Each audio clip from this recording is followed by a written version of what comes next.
ہمارے حضرت بہت استقامت والے تھے، لیکن پھر بھی فرماتے تھے کہ یہ اللہ کا فضل ہے کہ اللہ نے ہم پہ 5 نمازیں فرض کر دی، آپشنل نہیں رکھا۔ آپشنل ہوتی نا، اختیاری ہوتی تو شاید کوئی بھی نماز نہ ہوتی، ہم سے سوچتے ہی رہتے کہ چلو 5 نمازیں پڑھنا ثواب ہے تو پرسوں سے پڑھیں گے۔ اللہ نے ایسی فرض کی ہے کہ زمین آسمان ادھر سے ادھر ہو جائے، سفر میں ہو، حضر میں ہو، بیماری میں ہو، خوشی میں ہو، غم میں ہو، یہ نہیں چھوڑنی، ٹھیک ہے نا؟ تو مجبور ہیں بھائی۔ اللہ نے کہا کہ میں کوئی عذر مانوں گا ہی نہیں، سفر ہو کچھ بھی ہو پڑھنی ہے۔ ہم پہ ڈال دی جاتی کہ ٹینشن میں ہو تو چھوڑ دو، خوشی میں ہو تو پڑھ لو۔ تو ہم تو یہی سوچتے رہتے ہیں بھائی ابھی تھکاوٹ ہے، آج رات دیر سے سویا ہوں تو فجر میں اٹھ گئے تو نیند پوری نہیں ہوگی، تو ایسا کریں گے 11 بجے پڑھ لیں گے، یہی سوچتے رہتے۔ اللہ میاں نے کہا کہ رات دیر سے سو، جلدی سو، یہ تمہاری ٹینشن نہیں ہے، یہ تمہاری ٹینشن ہے، یہ میرا مسئلہ نہیں ہے۔ میں نے کہہ دیا ہے فجر کا مطلب فجر ہے، ظہر کا مطلب ظہر ہے، عصر کا مطلب عصر ہے۔ ابھی ہم امریکہ گئے نا، تو جہاز جاتے ہوئے سورج کی سمت میں جا رہا ہوتا ہے، تو ایک نماز بھی نہیں آئی راستے میں۔ ہم نے ظہر پڑھ تو لی، لیکن نہیں بھی پڑھتے تو امریکہ پہنچ کے بھی مل جاتی، کیونکہ سورج کے ساتھ ساتھ چل رہے ہیں۔ واپسی پہ مخالف آ رہے ہیں تو ٹھکا ٹھک نمازیں آ رہی ہیں۔ اب جب ٹھکا ٹھک نماز آ رہی ہے، ایک نماز کا ٹائم، فوراً دوسری نماز، فوراً تیسری نماز، فوراً چوتھی نماز، فوراً 5ویں نماز۔ اور اللہ نے فرض نماز میں کہا ہے کہ کھڑے ہو کے پڑھو، قبلے کی طرف پڑھو۔ یہ ممکن نہیں ہے تو پھر مجبوراً بیٹھ کے پڑھو، لیکن فرض نماز پھر بعد میں لوٹانی چاہیے، کیونکہ فرض نماز اصل میں قیام بھی فرض ہے اور قبلہ رخ ہونا بھی فرض ہے۔ تو اب ہمارے ساتھ دوست تھے، انہوں نے کہا کیسے؟ میں نے کہا مجبوراً بھائی پڑھنی پڑے گی، اللہ کا حکم ہے، نماز آپ سفر میں نہیں چھوڑ سکتے۔ اللہ نے 4 کی 2 کی ہی اسی لیے ہے کہ میں نے 4 کی 2 کر دی ہیں، چھوٹی کر دی ہے اس لیے کہ چھوڑنا نہیں ہے، آدھی کر لو۔ چھوڑنے کا آپشن ہوتا تو اللہ پھر کہہ دیتا ٹینشن میں ہو تو چھوڑ دینا، نہیں تو پھر پوری پڑھ لینا، یہ کہتا نا اللہ تعالیٰ۔ اب جب نماز کا ٹائم آیا، ہم نے کہا بھائی کہ نماز پڑھنی ہے، تو وہ نماز میں جہاز میں جگہ کہاں دیتے ہیں؟ خیر ہم نے ریکویسٹ کی تو جگہ آگے، انہوں نے کہا آگے جا کے پڑھ لو۔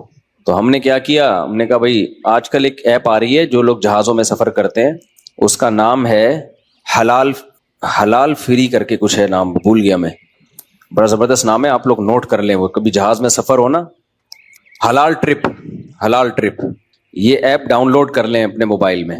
اور اگر ڈاؤن لوڈ نہیں ہو رہی تو ڈائریکٹ گوگل پہ بھی سرچ کی جا سکتی ہے، حلال ٹرپ گوگل پہ لکھیں تو وہ ایک ویب سائٹ آ جائے گی، وہ کھولیں، وہ آپ سے مانگے گا جہاز کے ٹائمنگ کیا ہے، کدھر سے کدھر جا رہا ہے، کیا تاریخ ہے، آپ اس میں ڈالیں گے، ٹھک کر کے وہ بتا دے گا کہ آپ کی جو گھڑی میں اس وقت ٹائم ہو رہا ہے اس کے مطابق فجر کتنے بجے، ظہر کتنے بجے، عصر کتنے بجے، مغرب کتنے بجے، عشاء کتنے بجے، اور اتنے بجے قبلہ کہاں ہوگا، اتنے بجے قبلہ جہاز میں کس سمت میں ہوگا۔ تو بڑی خاندانی ایپلیکیشن ہے، تو وہ آپ جیسے ہی ڈالیں گے ٹھک کر کے، تو ایک گھڑی آپ ایسی رکھیں جو چینج نہ ہو ٹائم اس کا۔ تو یہ خوب مسئلہ سمجھ لیں کہ جہاز میں آپ کو کھڑے ہو کر نماز پڑھنی ہے، اگر ممکن نہ ہو اجازت نہ دیں پھر مجبوراً بیٹھ کے پڑھیں، لیکن اس نماز کو لوٹا لیں۔ تو ہم نے تو کھڑے ہو کر اجازت مل گئی تھی، ہم نے کہا چلو پڑھتے ہیں۔ اس میں یہ آسانی ہے کہ ظہر اور عصر اکٹھی، لیکن کیسے اکٹھی؟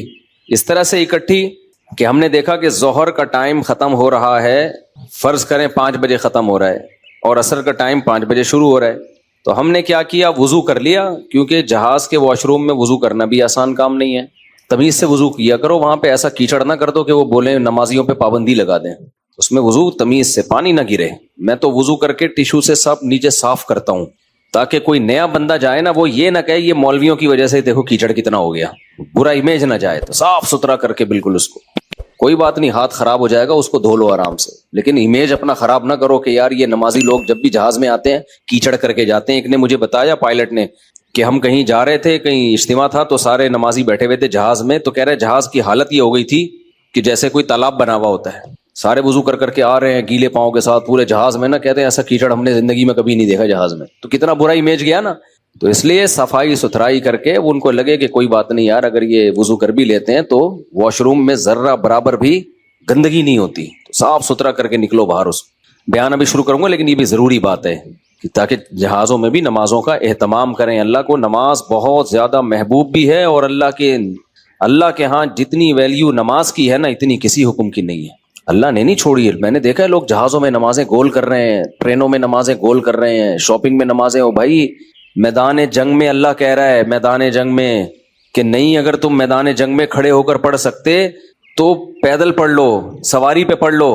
اے اللہ بعد میں پڑھ لیں گے نا, جنگ سے جب فارغ ہو جائیں گے پھر پڑھ لیں گے, ابھی کیا ٹینشن ہے. اللہ نے کہا ان الصلاۃ کانت علی المؤمنین کتابا موقوتا, نماز مومنین پر مقررہ اوقات میں فرض ہے, یہ نہیں ہے کہ بعد میں پڑھ لو.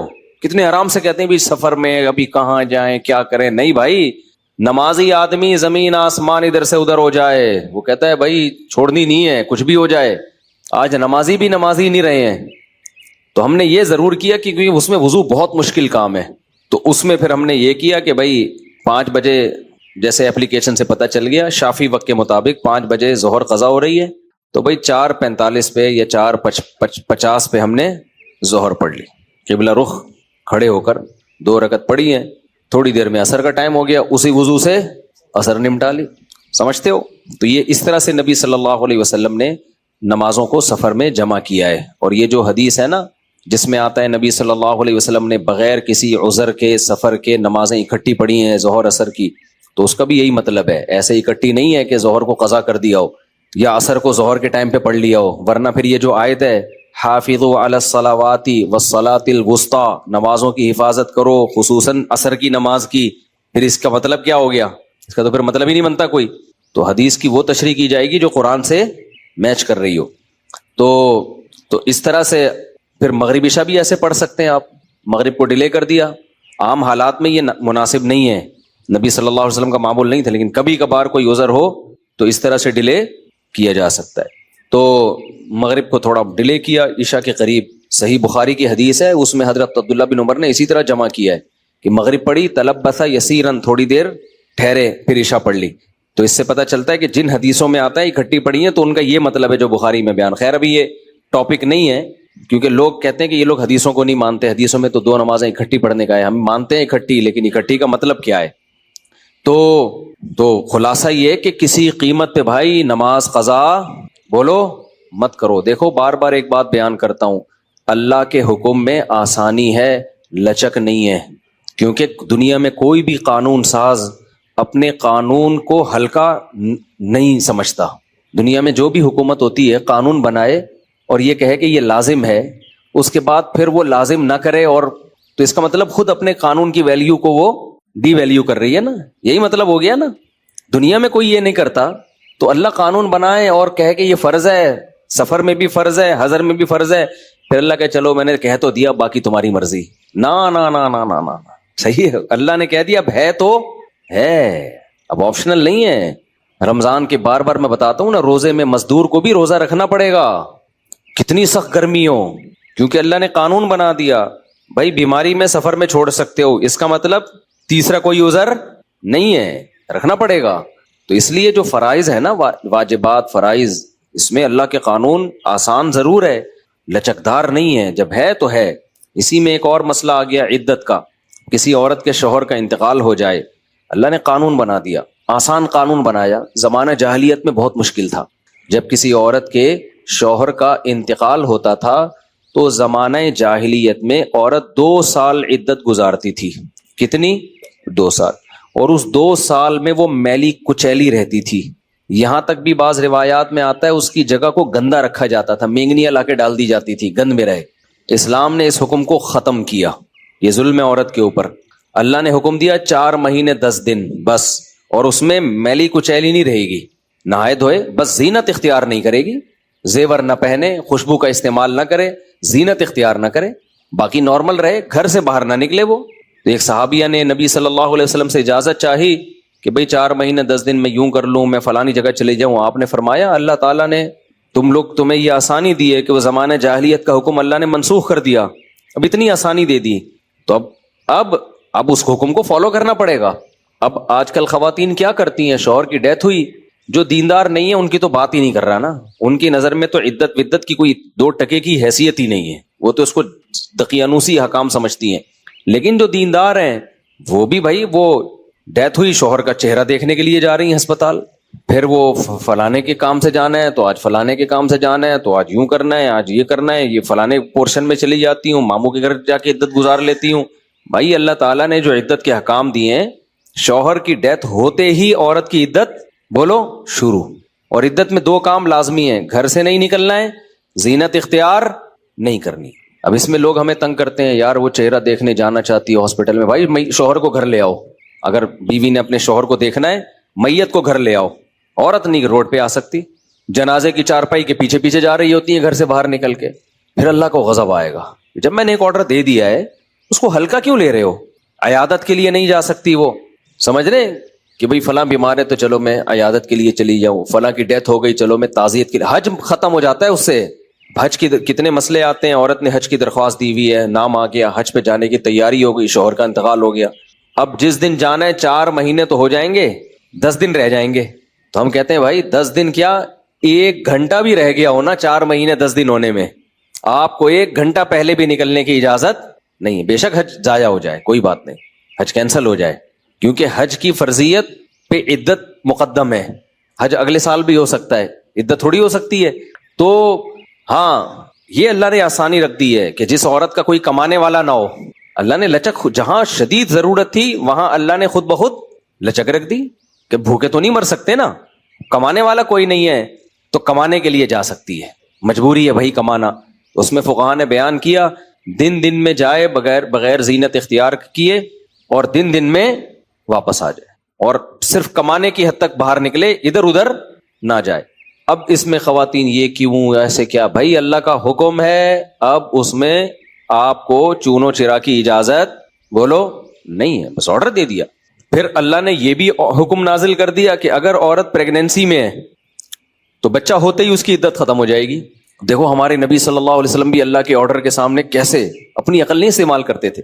ایک صحابیہ کو حمل تھا، ان کے شوہر کی ڈیتھ ہوئی ہے اور ادھر بچہ پیدا ہو گیا، ادھر ڈیتھ ہوئی اور ادھر فوراً ہی، اب ان کو خیال ہوا بھائی اتنی جلدی تو عدت پوری نہیں ہوتی، تو کیا کرنا ہے؟ نبی نے سے مسئلہ پوچھا گیا، آپ نے فرمایا ختم۔ جب اللہ نے کہہ دیا وَأُولَاتُ الْأَحْمَالِ أَجَلُهُنَّ أَن يَضَعْنَ حَمْلَهُنَّ، کہ حمل والی عورت کی عدت یہ ہے کہ بچہ جن لے، تو بچہ جن دیا تو اللہ نے تو نہیں کہا کہ 1 سیکنڈ بعد جنے یا 1 سال کے بعد جنے، اللہ نے یہ کہا ہے اللہ نے قرآن میں۔ تو ہمارے نبی بھی اللہ کے حکم کو کیسے فالو کرتے تھے نا۔ اگر یہی بچہ پہلے پیدا ہو جاتا، پیدا ہوتے ہی شوہر کی موت ہو جاتی، فقہا بہت باریک مسائل بیان کرتے ہیں، اور آج کل کے اسکالر نا ان کا مذاق اڑاتے ہیں کہ دیکھو یہ اتنی باتوں میں لوگوں کو الجھایا ہوا ہے۔ فقہا نے بیان کیا ہے کہ ادھر بچہ پیدا ہوا، کیونکہ ایسا ممکن ہے، قانون جب لکھا جاتا ہے تو امکان کو بھی لکھا جاتا ہے کہ ابھی آدھا بچہ پیدا ہوا ہے اور شوہر کی ڈیتھ ہو گئی تو کیا ہوگا۔ ایک ہے بچہ پیدا ہوتے ہی شوہر کی ڈیتھ ہو جائے، تو بچہ چونکہ پہلے پیدا ہوا ہے، شوہر کی ڈیتھ بعد میں ہوئی ہے، تو اب عدت کیا ہوگی؟ اب 4 مہینے 10 دن چلے گی۔ ادھر شوہر کی ڈیتھ ہوئی اور فوراً بچہ پیدا ہو گیا تو عدت ختم۔ اب ایسے بھی کیس قیامت تک کے لیے دین آیا ہے نا، ایسا بھی ممکن ہے کہ شوہر کی ڈیتھ ہوئی اور بچہ آدھا پیدا ہوا ہے اور ادھر ڈیتھ ہوئی اس کی، یعنی ولادت ہو رہی تھی اور شوہر کا انتقال ہو گیا۔ امکان تو ہے نا، لا جب لکھا جاتا ہے نا تو اس میں امکانات بھی لکھے جاتے ہیں، تو فقہا نے اس میں بھی بحث کی ہے کہ اس صورت میں کیا ہوگا، یا عورت کنفیوز ہے، پتہ ہی نہیں چل رہا کہ جب اطلاع ملی ہے تو بچہ پیدا ہو چکا تھا یا نہیں ہوا تھا، اس کے بھی فقہا نے احکام لکھے ہیں، تو بہت باریکیوں میں جا کے، تاکہ آئندہ آنے والے لوگوں کو کنفیوژن نہ ہو۔ آپ کتاب میں جا کے دیکھو، ہر مسئلہ فقہا نے ڈسکشن کی ہے اور اس کو بیان کیا ہے، تو ذرا سے فرق سے عدت کا حکم چینج۔ لیکن کیوں اتنا احتیاط کیوں؟ بھائی اللہ کا جب لا ہے تو وہ 2 اور 2 4 کی طرح ہے، سمجھتے ہو کہ نہیں سمجھتے ہو؟ اب اللہ نے کہہ دیا کہ بھائی جو حمل والی عورت ہے اس کا بچہ پیدا ہوتے عدت ختم، اگلے سیکنڈ میں بچہ پیدا ہوا عدت ختم۔ حضرت عائشہ کا قول ہے یا کسی صحابی کا کہ شوہر کو ابھی غسل بھی دیا جا رہا ہو نا، ابھی دفنایا بھی نہیں جا رہا ہے اور بچہ پیدا ہو جائے تو بس ختم عدت، چاہے دفنایا بھی نہ ہو، فوراً نکاح کر سکتی ہے وہ، ٹھیک ہے نا، فوراً نکاح کر سکتی ہے، تو اللہ نے اجازت دے دی اس کو۔ اب اس میں حکمت کیا ہے ہمیں نہیں پتا بھائی، اللہ کا حکم ہے، نص وارد ہو گئی تو نبی نے بھی اس پر عمل کیا، صحابہ نے بھی، ائمہ مجتہدین نے بھی۔ لیکن یہ نہیں ہے کہ جی 40 دن کی عدت، بعض 40 دن کی عدت منا رہی ہیں، بعض جو ہے وہ سفر کر رہی ہیں عدت کے دوران، تو ہاں گھر اکیلا ہے، وحشت ہے اس میں، بہت زیادہ خوف ہے، کوئی خطرہ ہے چوری چکاری کا، تو مجبوری میں پھر وہ گھر چینج کر سکتی ہے، جیسے کوئی ایسی جگہ پہ رہ رہی ہو جہاں چور ڈاکوؤں کوئی ساتھ رہنے والا نہ ہو، وہ ایک الگ مسئلہ ہے۔